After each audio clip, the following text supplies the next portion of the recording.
क्या वैम्पायर्स होते हैं? क्या वे इसी तरह दिखते हैं जैसा कि हमें फिल्मों में दिखाया जाता है, या जैसा कि हम किस्से कहानियों में अब तक सुनते आए हैं? वैम्पायर्स को लेकर एक बड़ी उत्सुकता सबके मन में होती है।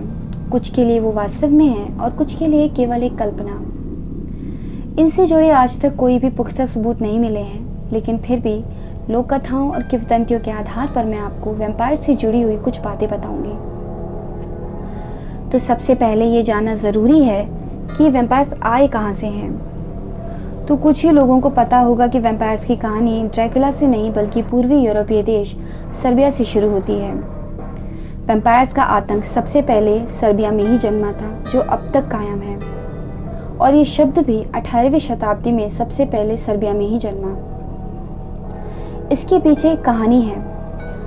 वहाँ के लोकल्स के अनुसार जब एक किसान पीटर प्लोगोविच की मृत्यु हुई थी, तब उसकी मृत्यु के 3 दिन बाद वो अपनी वाइफ से मिलने आया और उसने उससे कुछ खाने के लिए मांगा। उसकी वाइफ ने डर की वजह से उसे मना किया और वो वहाँ से चला गया। ये घटना किसी भयानक दृश्य से कम नहीं थी कि मृत्यु के बाद कोई वापस आ जाए। इसके अगले दिन उसकी पत्नी का शव संदेहास्पद अवस्था में गांव वालों को मिला। शव में खून बिल्कुल भी नहीं बचा था और दांतों के निशान भी उसके शव पर पाए गए। आंखें खुली हुई थी, ऐसा लग रहा था कि कोई डरावनी चीज़ देख ली हो। इसके बाद इसी तरह से 9 दिनों के अंदर लगातार कई लोगों के शव मिलने शुरू हो गए। गांव वालों को शक हुआ कि पीटर की मृत्यु के बाद से ही ये सिलसिला शुरू हुआ है, तो वो उसकी कब्र के पास गए और दोबारा खोदने पर पता चला कि पीटर के सीने में एक बड़ी लकड़ी घुसी हुई है और मुंह पर खून का निशान है। गांव वालों ने तुरंत उस शव को निकालकर जलाया और उसकी राख चर्च के सामने दबा दी ताकि पीटर दोबारा ना आए। इसके बाद से ही ऐसी मौतों का सिलसिला अचानक से बंद हो गया, पर उसका आतंक अब भी है।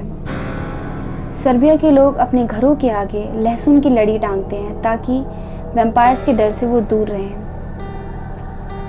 सर्बिया के अलावा छुपा काबरा नामक स्थान भी है। वहाँ भी यह विश्वास प्रचलित है कि वैम्पायर्स होते हैं। लोक कथाओं के अनुसार वैम्पायर्स अपने प्रियजनों से मिला करते थे और जहाँ भी रहते थे वहाँ किसी न किसी की मृत्यु का कारण जरूर बनते थे। इन लोक कथाओं में लोगों का इतना विश्वास हो गया था कि केवल शक होने पर कई मासूमों की हत्या चुड़ैल या पिशाच कहकर कर दी जाती थी। अब बात करें इनके रूप रंग की, तो सामान्य तौर पर ये फूले हुए लाल, बैंगनी या काले होते थे। पुराने समय में अगर शव के नाक और मुंह से खून रिस रहा है, नाखून और बाल बढ़ रहे हैं और अगर बाईं आंख खुली पाई गई हो तो उसे वैम्पायर समझा जाता था।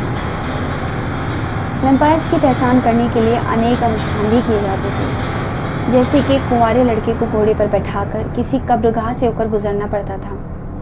अगर घोड़ा वहां जाने से डरे या अड़ जाए तो समझा जाता था कि इस जगह वैम्पायर है। आमतौर पर काले घोड़े का उपयोग किया जाता था और सर्बिया में सफेद घोड़े का। 1819 में जॉन पॉलिडोरी की रचना द वैम्पायर ने इस अंधविश्वास को और भी बढ़ावा दिया और 1897 में आई बुक ड्रैकुला ने वैम्पायर को एक आधुनिक रूप दिया, जिसमें वैम्पायर सिडक्टिव और खूबसूरत होते हैं, धूप में चमकते हैं और इनके पास असीम ताकत होती है। वैम्पायर्स का ये आधुनिक रूप हम कई फिल्म्स में देख सकते हैं, जहां वैम्पायर्स के साथ सकारात्मकता को भी जोड़ दिया गया है। आधुनिक समय में भी वैम्पायर्स के लिए उत्सुकता उतनी ही है जितनी पहले थी। कुछ लोग तो उत्सुकतावश या यूं कहें कि पागलपन के चलते खुद को वैम्पायर समझते हैं और खुद को गोथ कैंप का सदस्य कहकर बुलाते हैं। प्रसिद्ध जर्मन गुप्तचर और दार्शनिक जॉर्ज कर्नाड होस्ट ने दावा किया है कि व्यक्तिगत रूप से वैम्पायर से परिचित थे। उन्होंने कहा कि आधुनिक वैम्पायर्स पहले के वैम्पायर से ज़्यादा बेहतर होते हैं और इन्हें खून देने के लिए डोनर्स होते हैं। कुछ तो जानवरों के खून पर सर्वाइव करते हैं। ये हमारे ही बीच रहते हैं और सामान्य इंसानों के जैसे ही व्यवहार करते हैं। इसके अलावा एक और प्रसिद्ध वैज्ञानिक स्टीफन कप्लान के अनुसार वैम्पायर्स लोगों के बीच में ही रहते हैं। सूरज की रोशनी इन्हें बर्दाश्त नहीं होती और ये केवल 50 मिलीग्राम ही रक्त अपने डोनर से लेते हैं। इनका ये भी मानना है कि इंसान की एनर्जी फीड कर खुद को बचाते हैं। इसके अलावा अमेरिकी शोधकर्ता जॉन एडगर ब्राउनिंग का भी दावा है कि दुनिया भर में हजारों लोग नियमित रूप से रक्त का सेवन करते हैं। अब वैम्पायर्स हैं कि नहीं, इनके बारे में लगातार शोध जारी है। खून पीने के पीछे कोई बीमारी भी हो सकती है, कोई वैज्ञानिक कारण भी हो सकता है और कोई आनुवांशिक असामान्यता भी हो सकती है, या इसके विपरीत ये भी सच हो सकता है कि वैम्पायर्स सच में हो।